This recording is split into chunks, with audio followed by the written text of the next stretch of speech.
प्रिय दर्शकों, सादर जय जय श्री सीताराम। मैं पंडित रत्नेश तिवारी अपने YouTube चैनल ज्योतिष विद्या एस बंगलुरु में आप सभी का हार्दिक स्वागत करता हूं। आज से हम वास्तुशास्त्र के बारे में बृहद रूप से क्रमवार तरीके से पाठ 1 से प्रारंभ कर रहे हैं और इसे बृहद रूप से वास्तुशास्त्र को समझेंगे। आइए विषय की ओर आगे बढ़ें। तो वास्तुशास्त्र एक विज्ञान है। वास्तुशास्त्र क्या है?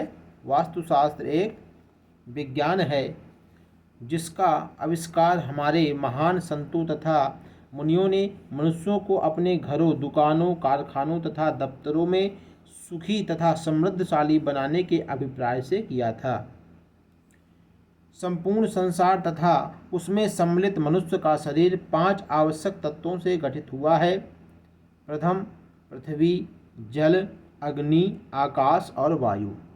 यह 5 तत्व हैं। इन तत्वों के द्वारा ही मनुष्य का शरीर बना हुआ है। वास्तुशास्त्र के सिद्धांत मुख्यतः इन्हीं 5 तत्वों को उपयुक्त क्रम तथा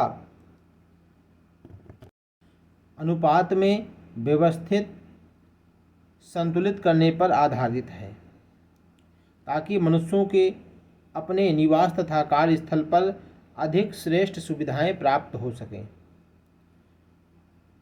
वास्तु ज्ञान के सिद्धांत सूर्य के अंतरिक्षी प्रभाव, प्रकाश, ताप, वायु, दिशाओं, पृथ्वी के चुंबकीय क्षेत्र, ब्रह्मांड तथा हमारे ग्रह पर पड़ने वाले अन्य प्रकाशीय तत्वों का भी अध्ययन करते हैं।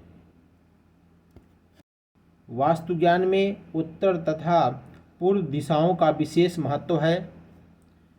इसका कारण यह है कि पूर्व से सूर्य उदय होता है जो पृथ्वी का जीवन स्रोत है। उत्तर दिशा कदाचित संसार की छत है तथा उसी दिशा में चुंबकीय ध्रुव स्थित है। इस प्रकार वास्तुज्ञान उपरोक्त 5 तत्वों को अपने उपयुक्त अनुपात में संतुलित रखने के विज्ञान के अतिरिक्त और कुछ नहीं है।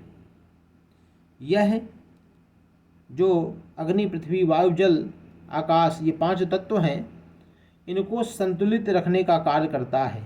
वास्तुशास्त्र इनको संतुलित रखता है। इसका मुख्य उद्देश्य यह है कि सभी निवासी प्रसन्नचित्त रह सके तथा अपने निवास स्थान तथा कार्यस्थल को अधिक सुखमय बनाने के लिए सोच समझकर उचित निर्णय ले सके। इस प्रकार से वास्तुशास्त्र हमारे जीवन को संतुलित रखने में सहायक होता है। जब आप कोई भूखंड खरीदें तो जांच कर लें कि वह वास्तुशास्त्र के सिद्धांतों के अनुसार उपयुक्त है कि नहीं, ताकि आप नए स्थान पर अधिक प्रसन्नता तथा समृद्धि प्राप्त कर सके। यह हमें भली भांति निश्चय कर लेना चाहिए एवं जांच लेना चाहिए कि जो हम प्लाट ले रहे हैं वह वास्तुशास्त्र के अनुकूल है कि नहीं। वास्तु ज्ञान ज्योतिष विद्या की भांति एक विज्ञान है। साधारण व्यक्ति के लिए इसे संपूर्ण रूप से समझना असंभव है। फिर भी किसी भूखंड या भवन को खरीदते समय आपको कुछ महत्वपूर्ण तत्व ध्यान में रखने चाहिए। वह कौन कौन से तत्व हैं, कौन कौन से बिंदु हैं, उनको समझते हैं। किसी स्थल विशेष की वास्तु को निम्नलिखित वस्तुएं किसी न किसी रूप से प्रभावित करती हैं, अर्थात पूर्व से पश्चिम, उत्तर तथा दक्षिण दिशाएं, राजमार्ग, पहाड़ी, ऊंचा मैदान, कब्रिस्तान, श्मशान, निश्चल अथवा बहता जल, नदी, झरना, नाला, कुआं, मंदिर, पूजा पाठ का स्थान, हाई टेंशन विद्युत तार आदि।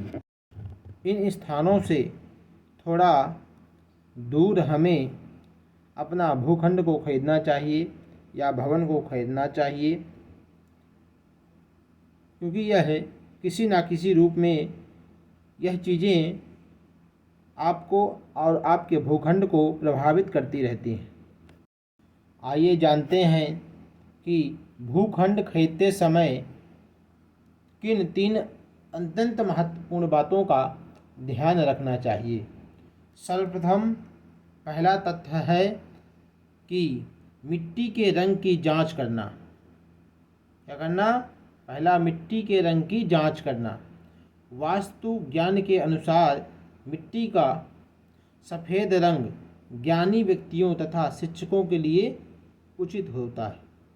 यदि कोई व्यक्ति ज्ञानी है, किसी विषय पर मर्मज्ञ है, शिक्षक आदि है, तो सफ़ेद रंग की मिट्टी जो है उनके लिए उचित है। सफ़ेद, जहाँ जिस भूखंड पर सफ़ेद रंग की मिट्टी हो वह इन व्यक्तियों के लिए उपयुक्त है। लाल रंग योद्धा वर्ग के लिए अच्छा है। पीला रंग व्यवसायियों के लिए अत्यंत उपयुक्त है। व्यवसायियों के लिए चाहिए कि वह पीली मिट्टी का भूखंड खरीदे। तथा काला रंग निम्न जाति तथा नौकरी पेशा आदि करते हैं उनके लिए अनुकूल बताया जाता है।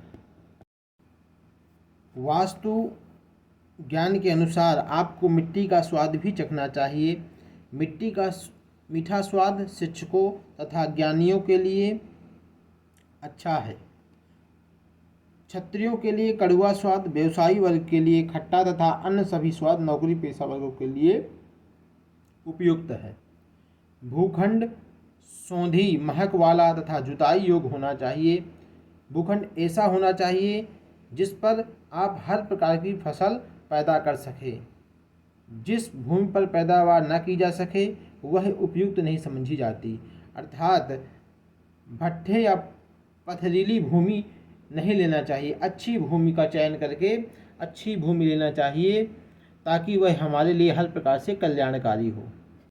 आशा करते हैं कि वास्तुशास्त्र की इस प्रथम कक्षा में आपको मूलभूत वास्तुशास्त्र के बारे में कुछ बातें पता चल गई होंगी कि वास्तुशास्त्र किस आधार पर कार्य करता है।